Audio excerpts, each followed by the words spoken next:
live from the heartland and fighting for you from the foxhole of freedom. Who do you want in your foxhole? You ready to do this?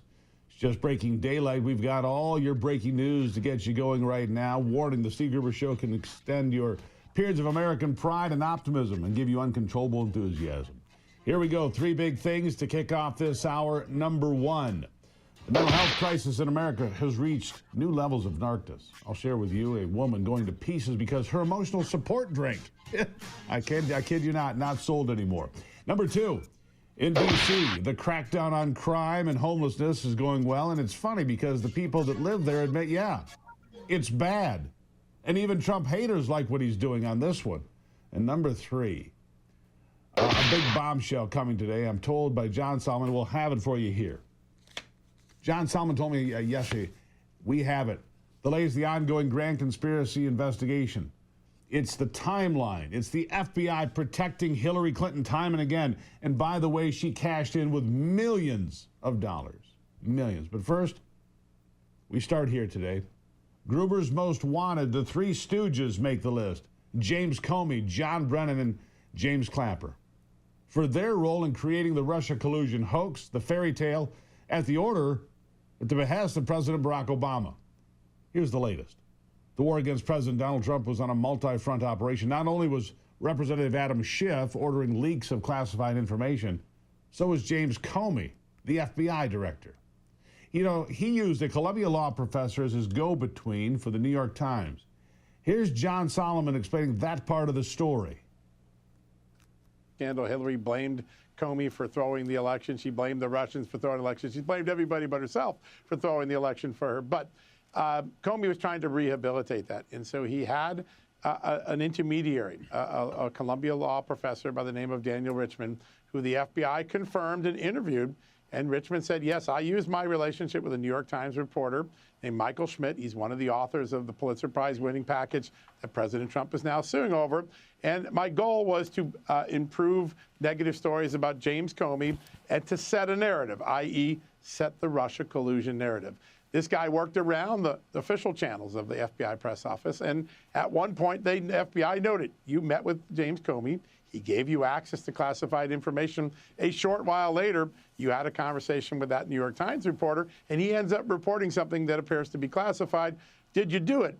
And he gives, I think, perhaps the most famous denial people will remember since Bill Clinton says it depends what the meaning of the word is when he tried to obfuscate whether he had an affair with Monica Lewinsky. He says, I can say, I don't think I confirmed the information. I can say with a discount that I didn't give him the classified information. With a discount means you got to give me some room. It's an extraordinary moment. The FBI clearly had strong suspicions that this was a potential backdoor for information, maybe classified information, to get out to the media with James Comey's fingerprints on it.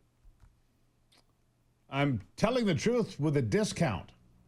How about that? Try that with your mom, kids. This is confirmation of everything we've been saying the last decade. The deep state, the legacy media working hand in hand to craft whatever narrative serves their interests best. Not your interests, no, their own.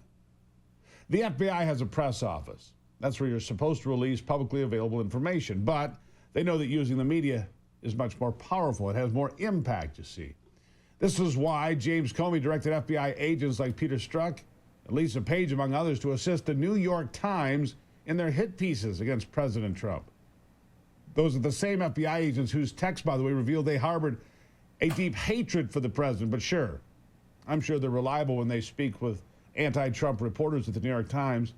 The whole thing, the whole damn thing is a scam, like we've been telling you for a long time. And James Comey should get slapped with the Espionage Act, even though they let him off the hook, just like they let off Senator Schiff. Listen to this. And they didn't go much further. They didn't put Comey before the grand jury, that we can tell. They didn't appear to put this gentleman, Daniel Richman, before the grand jury.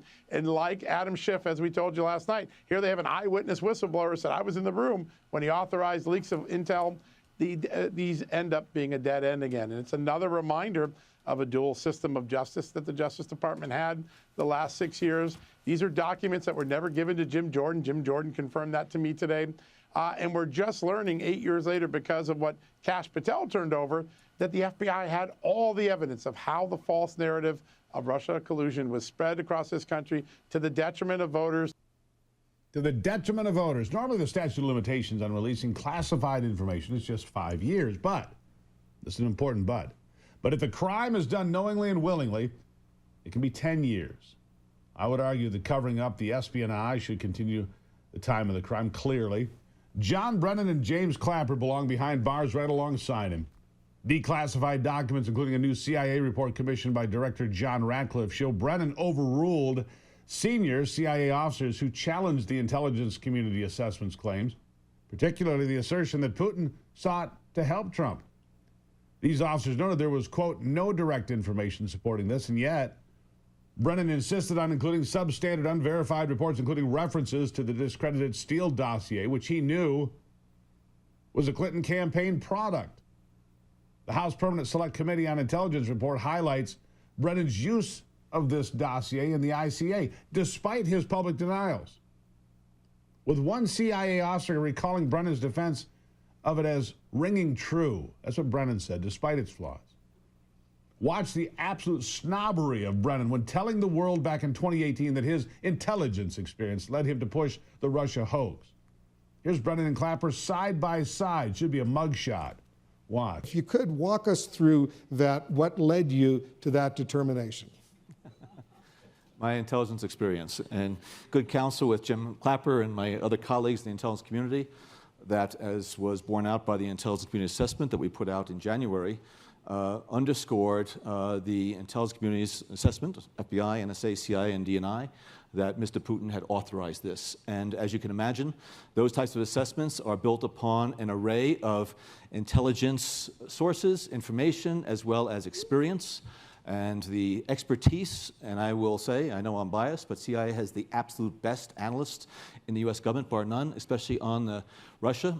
And they know exactly what the types of things are that the Russian intelligence service would do and what would require the authorization from Mr. Putin.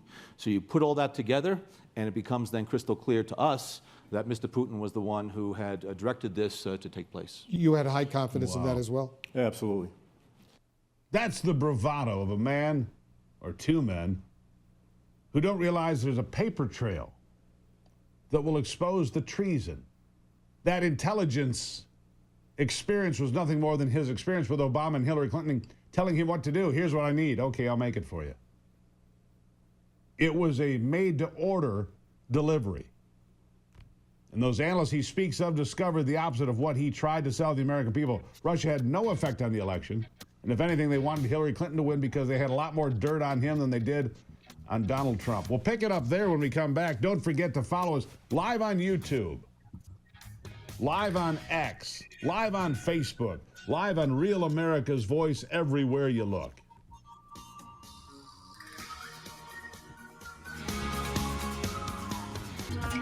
It is truly remarkable, the web that has been woven here by all of these people and the grand conspiracy, and it is a grand conspiracy. All these different players playing their role. Director of National Intelligence, head of the CIA, head of the FBI, the Attorney General, the former president, Barack Obama, Hillary Clinton, the Secretary of State and candidate. And Russia had more dirt on her. Now we know, by the way, that they're all trying to rewrite history, claiming they didn't accuse Trump of collusion in the first place. Here's one good example.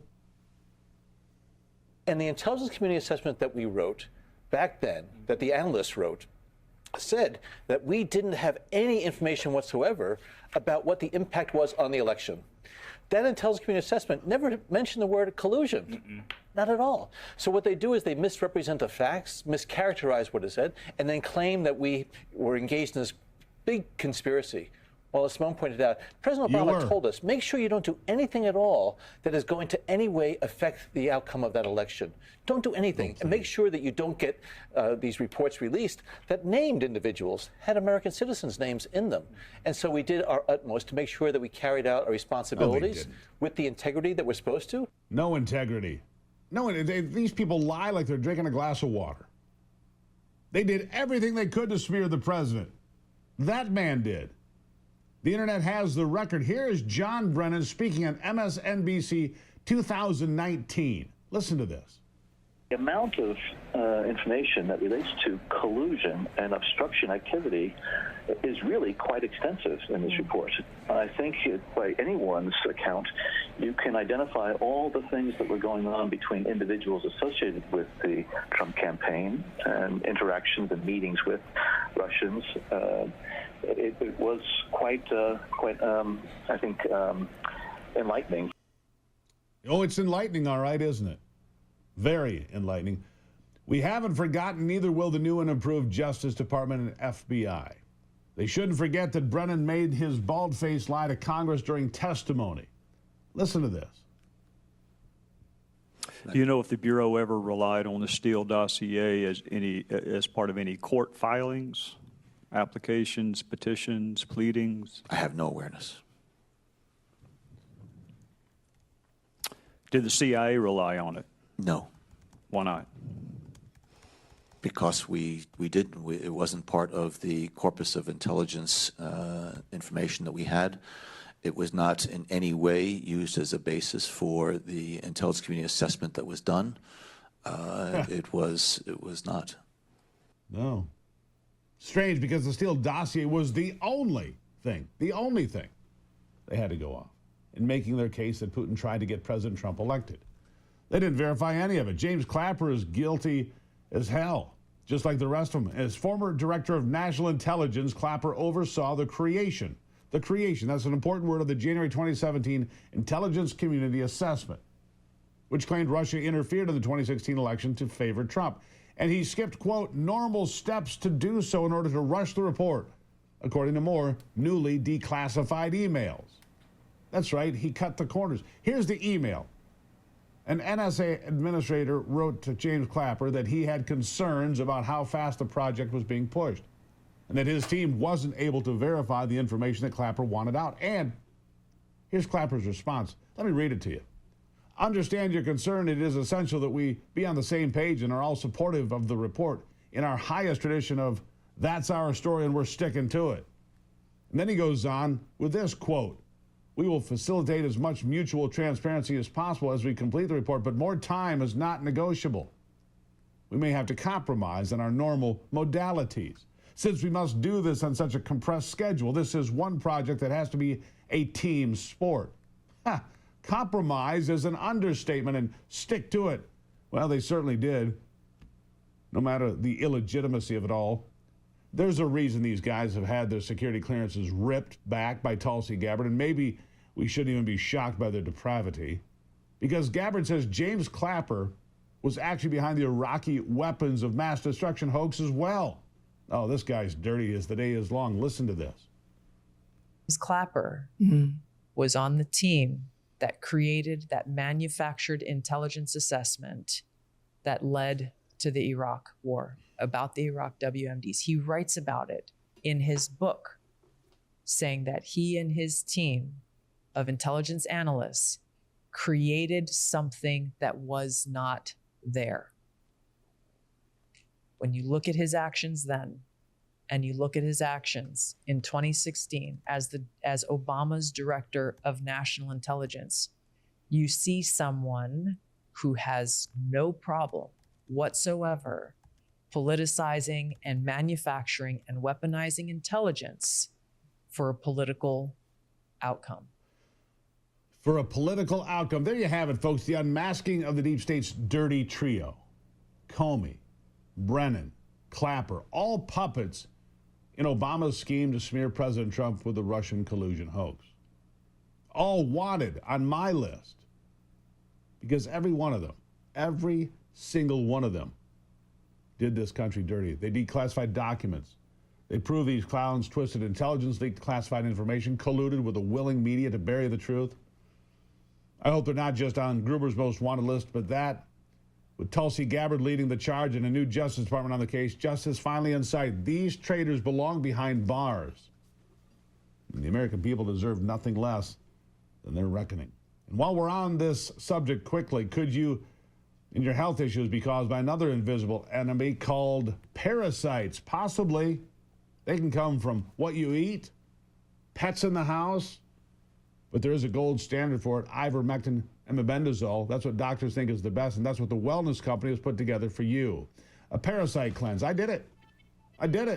Felt great doing it. Ivy did it, felt great doing it.